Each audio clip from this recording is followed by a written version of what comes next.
Record-ology. Hey everybody, welcome back to Record-ology. I'm looking forward to this, guys. We're doing a product review. Okay, so this is something that you're probably saying to yourself, why do I need this? It doesn't seem to be that practical. It doesn't seem to be that, relevant in this day and age when everybody can record via their phone. However, it's definitely something that you want in your life, and I will explain why.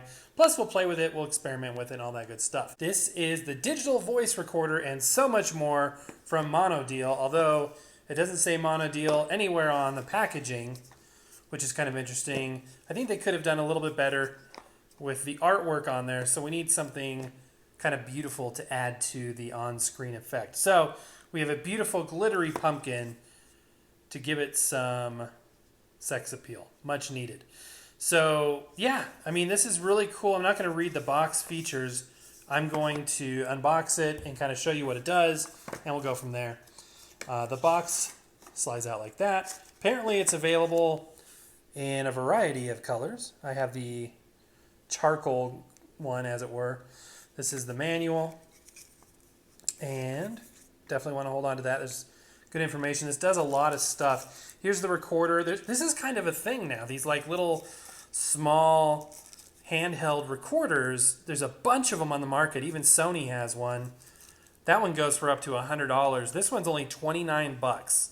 There's a few in the $30 to $40 range, but $29 for this. And the reviews on Amazon are fantastic. Like 4.5 stars out of 5. So people, if you read the comments, they're just glowing. They love it. They're surprised by the quality, by the capabilities. And, I went through a couple pages of reviews when I was researching this. Didn't see anything negative whatsoever. Except somebody said the buttons are a little bit tricky to get used to. Earphones, USB cable. Now here's the big reveal itself. There it is. And it is metal construction. This is heavy. This is not plastic. Super cool. All right, let me take the packaging materials off and I want to do a little comparison before we go through the features. Okay, from a size perspective, let's compare it to this. So this is the Zoom H2N handy recorder. Highly recommended, by the way. It's got surround sound microphones and a variety of pickup patterns, which you can see up there, front and back mics. You can do an XY pickup, a mid-side mic. You can do surround sound, either 2 or 4 channel. It's really handy, as well as line input, mic input. It does everything. It's literally a studio in your hand, but it's a little bit thick to be considered, truly pocket-sized. So I could see a need for something a little bit more inconspicuous than this. So let's go ahead and set that right there just for a size comparison. And also I wanted to show you this. This is an old Sony voice recorder. So this is plastic. It's very lightweight. It is Sony, so I'm sure it's good quality. It's got all the typical voice recorder functionality, including external microphone if you choose to, the built-in mono one, earphone, which typically indicates mono, and microphone sensitivity control, typical voice recorder. Runs on 2 AAAs, and again, it's super lightweight. But scooting this over a bit, just for size comparison, then we'll do kind of a feature comparison. This is how small the Monodeal recorder is in comparison. So it's a little bit smaller than the Sony, much smaller than the Zoom, and it is metal. So it is heavy, heavy, heavy in comparison, which really makes it feel substantial in my opinion. And another thing that's really cool about this is there's no battery compartment because it has an internal lithium-ion rechargeable battery, 500 milliamp hours. Supposedly, I think it's 32 hours of record time you can get on this thing. But I wanted to do this to begin with just so you could see size-wise how it compares. Okay, so just starting at the top here, you see the microphones up there. Obviously a stereo left and right. There's a 1.1 inch OLED dot matrix screen. These are capacitive touch, so the same kind of touchscreen technology as like your iPhone. For those of you that don't know the difference, capacitive touch basically uses the electricity in your finger or the capacitance when you touch it, versus resistive touch, which is older technology which uses pressure. Typically, you're pressing two membranes together. So this uses, full-blown touchscreen technology. Down here, you've got the stereo speakers.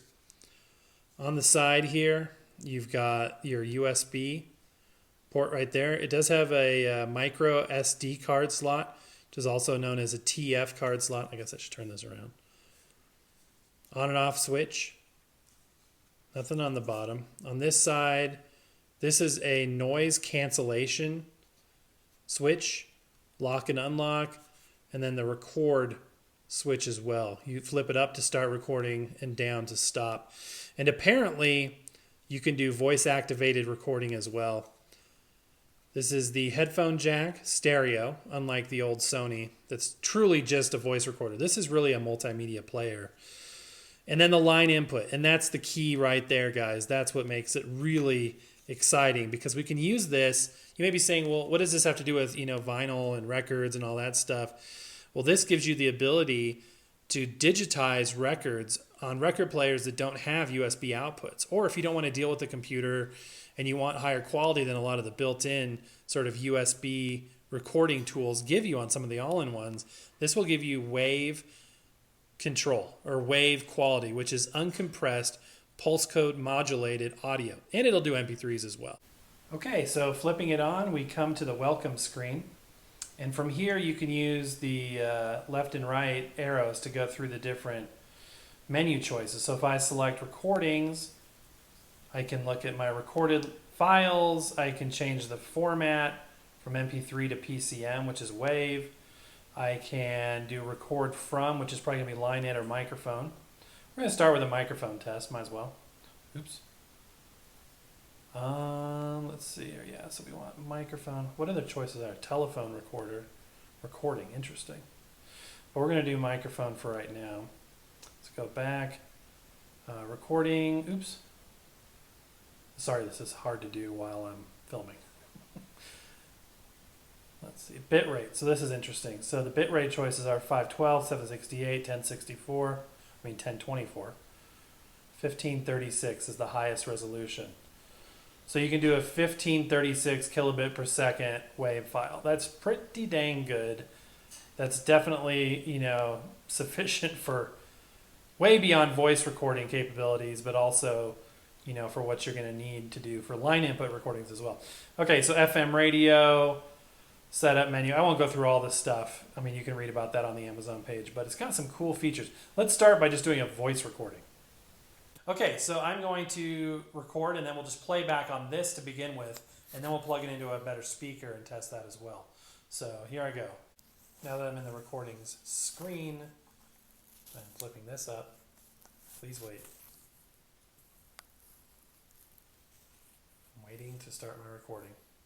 Unless that is the recording screen. You think that's the recording screen? Okay, here we go. Testing 1, 2, microphone check, testing 1, 2. Holding it about a foot away from my mouth right now, testing 1, 2, 3. And at arm's length, 4, 5, 6. Testing 1, 2, microphone check, testing 1, 2. As you look at the mess of packaging and a little bit of this beautiful pumpkin right here, I'm recording on this Monodeal voice recorder, holding the microphone close to my mouth, while the bird is dragging his beak on his cage behind me, trying to ruin my recording.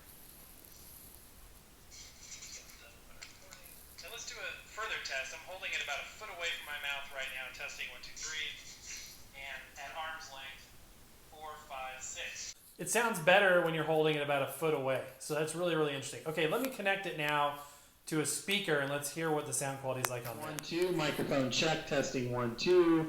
As you look at the mess of packaging and a little bit of this beautiful pumpkin right here, I'm recording on this Monodeal voice recorder, holding the microphone close to my mouth, while the bird is dragging his beak on his cage behind me, trying to ruin my recording.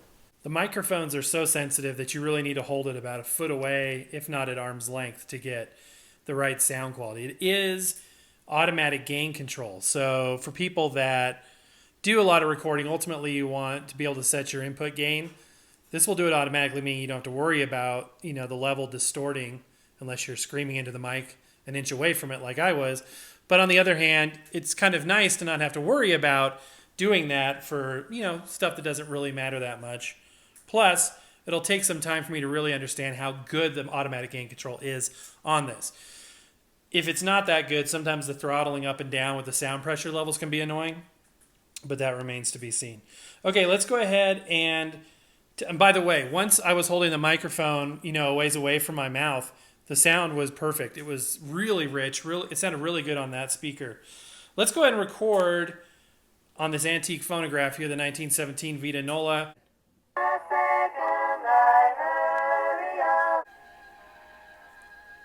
Still distorted. It's like the mic is too sensitive. Okay, this time I'm going to do a test with it 5 or 6 feet away.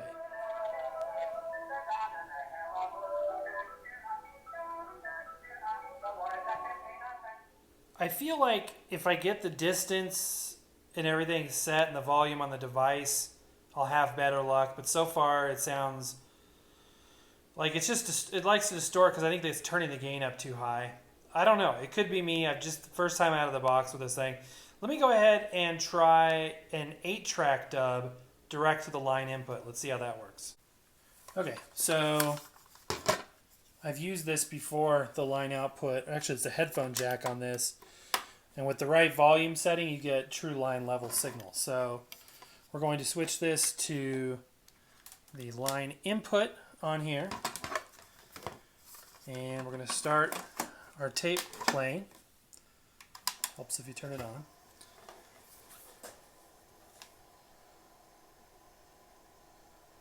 Then I'm going over to recordings and I'm going to start the recording. Okay, so I've spent the whole afternoon and evening with it, and I've got some thoughts on specifically the media player portion of it. The capacitive buttons are very sensitive, and there's no tactile feedback. There's no click, there's no indentation, there's no beep. So it's hard to describe, and it would be hard to control at night. I don't know. I don't think those buttons light up. It doesn't look like it. So you kind of have to know your way around it at night if you were going to use this in the dark. But anyway, without the tactile feedback, it was a little bit tricky, and I could see how somebody had an issue with that. That being said, it works really good for music. It sounds great. There's presets in there, so there's like classical, jazz, pop, rock, whatever. You can set the repeat functionality. Just got to get used to the menu kind of quirks. One of the weird things is when you are in the music library, and let's see if I can get back into it. First thing it'll prompt you for is local folder, card folder. Going to card folder, I'll explain why in a minute. Takes a minute to load the card. Like a hot minute. Come on. And then the first thing it comes up on is delete all. By the way, that flickering is not visible to the naked eye, just on camera. So yeah, really weird. It's like, why would you go to that? And it will if you accidentally hit OK to that, it will prompt you so you can not have an accident there. But pretty much it's just alphabetical listings. I got 193 files loaded on here. And that was the other thing too, is that the USB is for charging only apparently. Like it doesn't pop up as a jump drive. So you have to load all the music on the TF card, which I did, and it works fine. But anyway, there you go. It's a great little music player. It's great for line input recordings. Those sounded really good. I did a few tests. The microphones, I think will be fine. It's just you got to be not talking right into it. It's really designed for like lecture recording. I want to experiment with like ambient sound recording and see how it does there. It's just that input gain is so sensitive that you have to be a little careful. I think we were just too darn close to the mic. One other thing that I thought was kind of weird is if you go to the local folder, it has a couple of test MP3 files, which are songs, which is weird. 2 of them.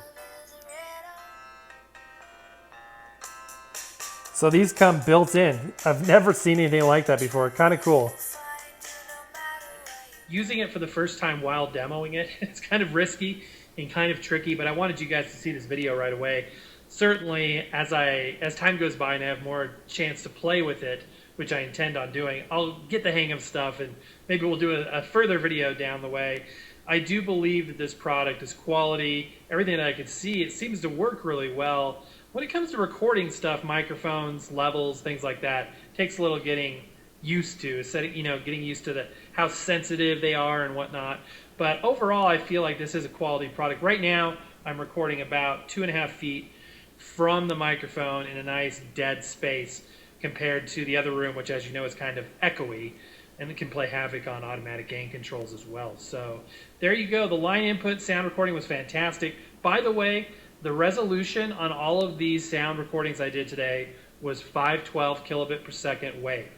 The reason for that, twofold. One, I didn't realize I was doing that until about halfway through.